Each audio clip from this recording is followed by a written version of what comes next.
अस्सलाम वालेकुम। ग्रामर की इस शानदार सीरीज के डे 5 में आगे बढ़ते हैं। आज हम कहानी सुनाने के सबसे बुनियादी और ताकतवर टूल पर बात करेंगे। जी हाँ, पास्ट सिंपल टेंस। अगर गौर किया जाए तो ये हमारी रोज़मर्रा की गुफ्तगू की जान है। कल क्या हुआ था, पिछले साल का कोई वाकया या सदियों पुरानी कोई दास्तान, इन सब को बेहतरीन अंदाज में बयान करने के लिए यही टेंस काम आता है। चलिए जल्दी से आज के इस सेशन का रोड मैप देख लेते हैं। सबसे पहले हम पास्ट सिंपल की बुनियादी तस्वर को समझेंगे, फिर इसके उसूल और फॉर्मूलों पर बात होगी। इसके बाद रेगुलर और इर्रेगुलर वर्ब्स का दिलचस्प फ़र्क देखेंगे। फिर कुछ खास उसूल जैसे वॉज, वर और यूज टू को कवर करेंगे, और आखिर में इसका अमली इस्तेमाल और वो आम गलतियां देखेंगे जिनसे बचना बहुत ज़रूरी है। सेक्शन 1, तसव्वुर। पास्ट सिंपल दरअसल क्या है, इसे बस यूं समझ लीजिए कि ये टेंस माजी में मुकम्मल हो जाने वाले एमाल का नाम है। बुनियादी तसव्वुर कुछ इस तरह है कि पास्ट सिंपल सिर्फ और सिर्फ उन कामों के लिए बना है जो माजी में शुरू हुए और माजी में ही बिल्कुल ख़त्म हो गए। जैसे आई वोक अप यानी मैं उठा, या आई एट यानी मैंने खाया। अब चाहे कोई काम कल हुआ हो या 10 साल पहले, अगर वो मुकम्मल हो चुका है और उसका हाल से कोई लेना देना नहीं, तो वहाँ बस यही टेंस इस्तेमाल होगा। एक दफ़ा काम हो गया तो समझें उस वाक़े की किताब बंद हो गई। सेक्शन 2, कवायद और फॉर्मूला। अब हम देखेंगे कि मुस्बत, मनफी और सवालिया जुमले कैसे बनाए जाते हैं। अब आते हैं इस एक्सप्लेनर की सबसे अहम स्लाइड पर। यही वो सुनहरी उसूल हैं जिन पर इस टेंस की बुनियाद खड़ी है। मुस्बत जुमलों में हमेशा वर्ब की दूसरी फॉर्म यानी V2 लगती है, जैसे आई एट राइस। लेकिन जादू तब होता है जब मनफी या सवालिया जुमला बनाना हो। जैसे ही जुमले में डिड नॉट या डिड की एंट्री होती है, वर्ब फौरन वापस अपनी पहली फॉर्म यानी V1 में आ जाता है। आई डिडंट ईट राइस और डिड यू ईट राइस। हमारा गोल्डन रूल बस यही है कि डिड के साथ कभी भी दूसरी फॉर्म नहीं लगानी। सेक्शन 3, वर्ब्स, रेगुलर और इर्रेगुलर। यहाँ से कहानी सुनाने के टूल्स में असल इजाफा होता है। फार्मूले तो मिल गए, लेकिन वर्ब की दूसरी फॉर्म बनानी कैसे है? ज्यादातर वर्ब्स रेगुलर होते हैं, उनके आखिर में बस ईडी लगाया और काम खत्म, जैसे वर्क से वर्कड। लेकिन कुछ मामूली सी स्पेलिंग तब्दीलियों का ख्याल रखना पड़ता है। अगर लफ्ज़ के आखिर में पहले ही ई हो, जैसे लव, तो सिर्फ डी का इजाफा होता है।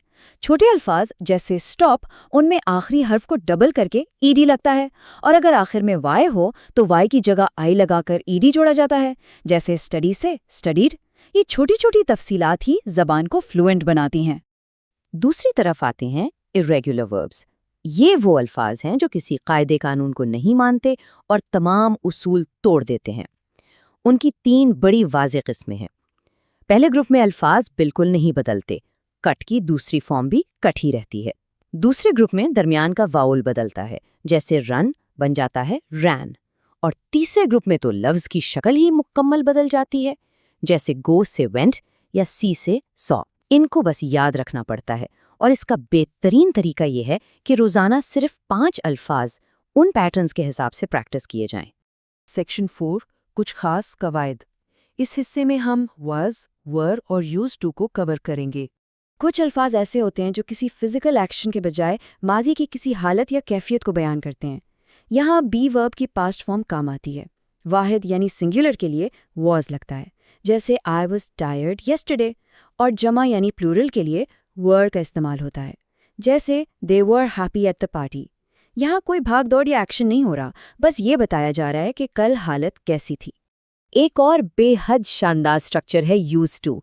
ये माजी की ऐसी बार बार दोहराई जाने वाली आदतों के लिए इस्तेमाल होता है जो अब छूट चुकी हैं।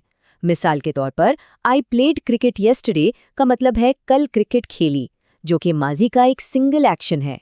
लेकिन अगर कहा जाए I used to play cricket every day, तो इसका मतलब है कि माजी में रोज़ाना क्रिकेट खेलने की आदत थी जो अब मौजूदा वक्त में बाकी नहीं रही। ये बारीक सा फ़र्क किसी भी बात को वाज़ेह करने के लिए बहुत ज़रूरी है। सेक्शन 5, इस्तेमाल और आम गलतियाँ। अब बारी आती है इन नए टूल्स के सही इस्तेमाल की। अब सवाल ये है कि इन सब टूल्स को अमली तौर पर कहाँ फिट किया जाए। इसके 4 बड़े इस्तेमाल हैं।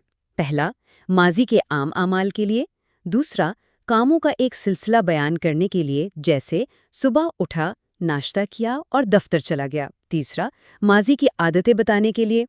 اور چوتھا سب سے اہم استعمال ہے تاریخی حقائق بیان کرنے کے لیے، جیسے پاکستان گینڈ انڈیپینڈنس ان 1947۔ ان چاروں صورتوں میں ایک چیز مشترک ہے، اور وہ یہ کہ بات بالکل ماضی کی ہو رہی ہے۔ کچھ الفاظ بالکل الارم بیلز کی طرح کام کرتے ہیں۔ اگر جملے میں یسٹرڈے، لاسٹ نائٹ، اگو جیسے 2 hours ago یا پھر ان 2019 جیسے سگنل ورڈز نظر آ جائیں تو یہ پکا اشارہ ہے کہ یہاں پاسٹ سمپل ٹینس ہی لگے گا۔ یہاں تک کہ when I was young جیسے الفاظ بھی اس بات کی گارنٹی ہیں کہ اگلی بات ماضی کے سیگے میں ہی ہوگی۔ ان سگنلز کو پہچان لیا جائے تو غلطی کا چانس تقریباً ختم ہو جاتا ہے۔ اور یہاں ایک بہت بڑی کنفیوژن پیدا ہوتی ہے۔ پاسٹ سمپل اور پریزنٹ پرفیکٹ کو اکثر آپس میں ملا دیا جاتا ہے۔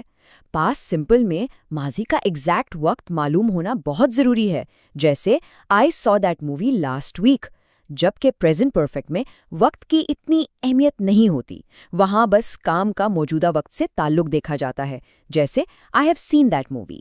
ان دونوں کا واضح فرق سمجھنا روانی کے لیے بے حد اہم ہے۔